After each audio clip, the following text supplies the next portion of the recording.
Namaste from Bharat. Our vision of one Earth, one family, one future sought to focus on the key concerns of the many. New Delhi summit also affirms that diplomacy and dialogue are the only effective solutions. The days when a few nations set the agenda and expected others to fall in line are over. It was also noteworthy that at India's initiative, the African Union was admitted as a permanent member of the G20. From the era of non-alignment, we have now evolved to that of Viswa Mitra, a friend to the world. When Sri Lanka experienced a severe economic crisis, it was India that first stepped forward. Programs underway in India highlight the transformational role of digital delivery of public goods. It is still a few nations who shape the agenda and seek to define the norms. This cannot go on indefinitely. Namaste from Bharat. Let me begin by expressing our felicitations to the President of the General Assembly, His Excellency Dennis Francis, and our fullest support to the 78th UNGA's theme of rebuilding trust and reigniting global solidarity. This is an occasion to take stock of our achievements and challenges, even while sharing our aspirations and goals. And indeed, in regard to both, there is much that India has to share. Mr. President, the world is witnessing an exceptional period of turmoil. As it is, structural inequities and uneven development have imposed burdens on the global south. But stresses have been aggravated by the impact of the COVID-19 pandemic and the repercussions of ongoing conflicts, tensions, and disputes. As a result, socio-economic gains of recent years have been rolled back, resources for sustainable development are severely challenged, and many countries really struggle to make ends meet. Navigating the future appears even more daunting today. At this juncture, it was with a sense of exceptional responsibility that India took up the presidency of the G20. Our vision of one Earth, one family, one future sought to focus on the key concerns of the many, not just the narrow interests of a few. In the words of Prime Minister Narendra Modi, it was to bridge divides, dismantle barriers, and sow seeds of collaboration that nourish a world where unity prevails over discord and where shared destiny eclipses isolation. The New Delhi G20 Leaders' Declaration articulates our collective ability to do so. Excellencies, friends, at a time when East-West polarization is so sharp and the North-South divide so deep, the New Delhi summit also affirms that diplomacy and dialogue are the only effective solutions. The international order is diverse, and we must cater for divergences, if not differences. The days when a few nations set the agenda and expected others to fall in line are over. As the United Nations itself symbolizes, finding common ground is an imperative. To listen to others and to respect their viewpoints, this is not weakness, it is the basics of cooperation. Only then can collective efforts on global issues be successful. Recognizing that growth and development must focus on the most vulnerable, we began the G20 presidency by convening the Voice of the Global South Summit.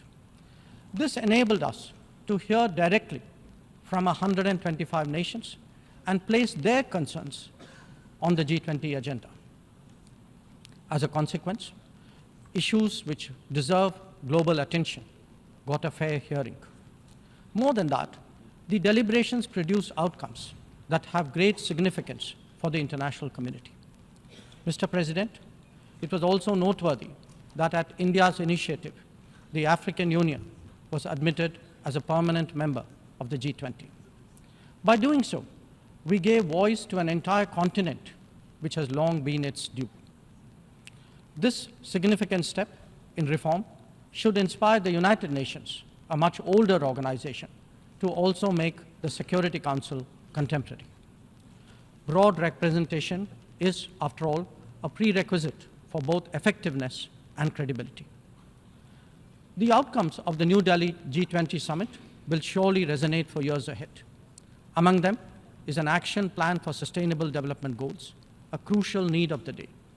Equally important are the high principles of lifestyle for environment, and the Green Development Pact, as they shape our approach to our planet's future. The transformative role of digital public infrastructure has also finally been recognized, as the salience of women-led development in building an inclusive and progressive society. The reform of international financial institutions has been given due weight, as has the resolution of debt vulnerabilities. Friends, the New Delhi G20 outcomes are expressed both as larger policies and as specific initiatives. They could be about building cities for tomorrow, or fighting corruption, eliminating hunger, or delivering quality education, ending plastic pollution, or preserving the ocean-based economy, or for that matter, enhancing food security, or even mapping global skills. Some address long-standing issues like gender divide and climate action.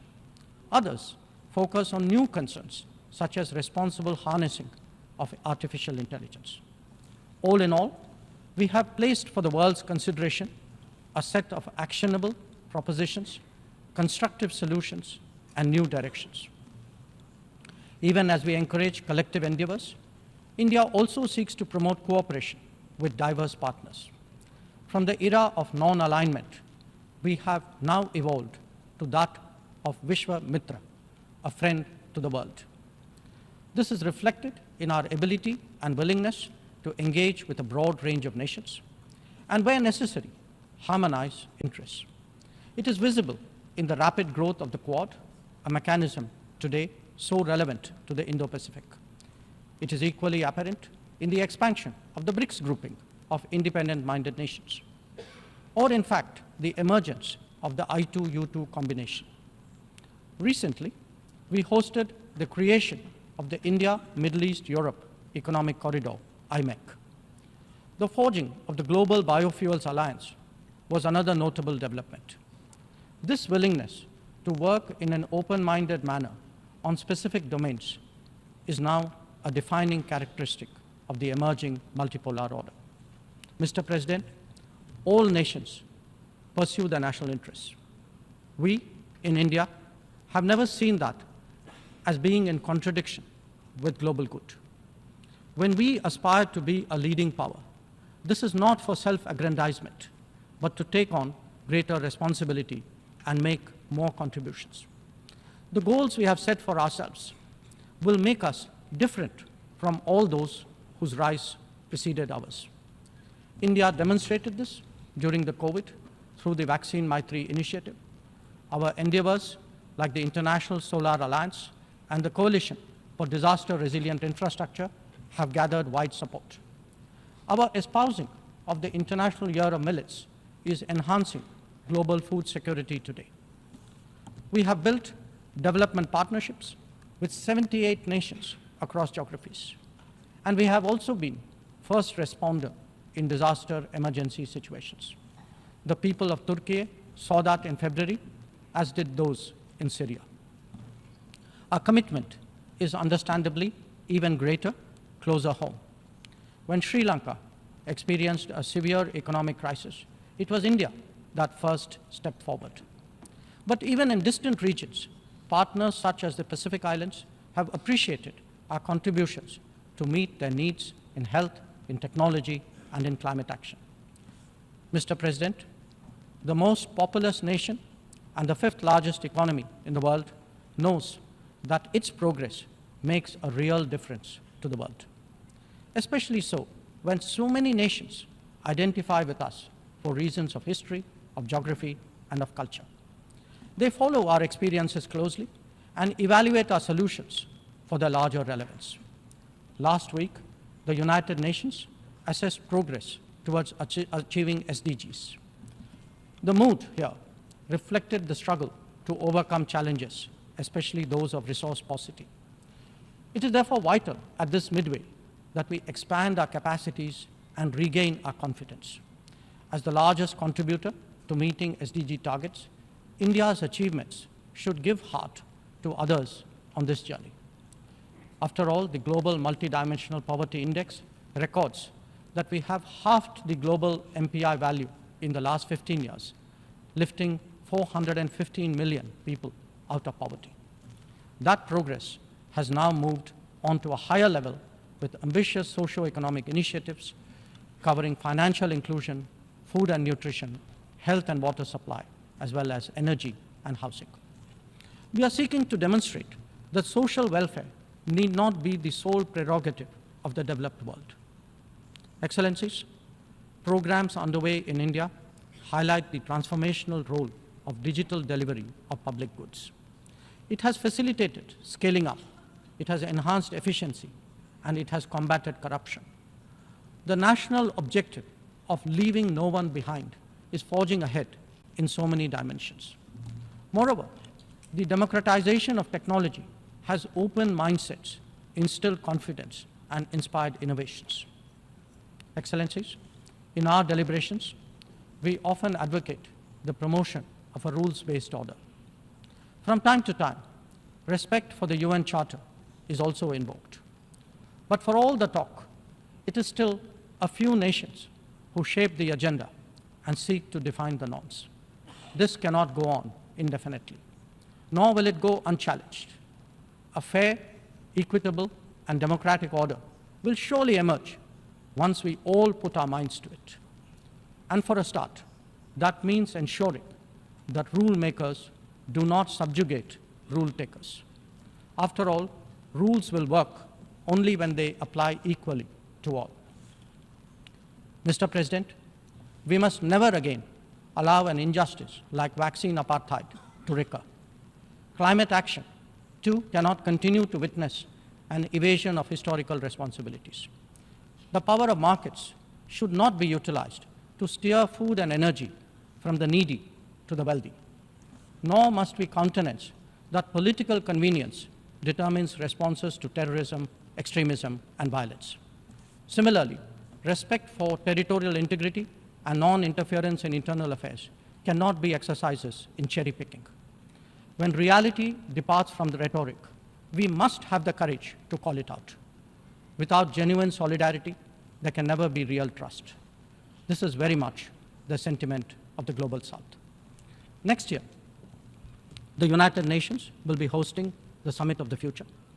This should serve as a serious opportunity to drive change, champion fairness, and reform multilateralism, including the expansion of the Security Council memberships. We must address global challenges imbued with the conviction that we are one Earth and one family with one future. Excellencies, friends, India has entered the Amrit Kaal, a quarter century where greater progress and transformation awaits us. We are confident that our talent and creativity, now so visibly unleashed, will power us forward. The world saw a glimpse of what is to come when our Chandrayaan-3 landed on the moon. Today, our message to the world is in digitally enabled governance and delivery, in the widening ambit of amenities and services, in rapidly growing infrastructure, and in our energetic startup culture. It is visible too in vibrant cultural expressions, such as in the arts, yoga, wellness, and lifestyle. Our latest assertion is in a path-breaking legislation to reserve 1/3 of the seats for women in our legislatures. Mr. President, I speak for a society where ancient traditions of democracy have struck deep modern roots. As a result, our thinking, approaches, and actions are now more grounded and authentic. As a civilizational polity that embraces modernity, we bring both tradition and technology equally confidently to the table. It is this fusion that today defines India, that is Bharat. I thank you, Mr. President.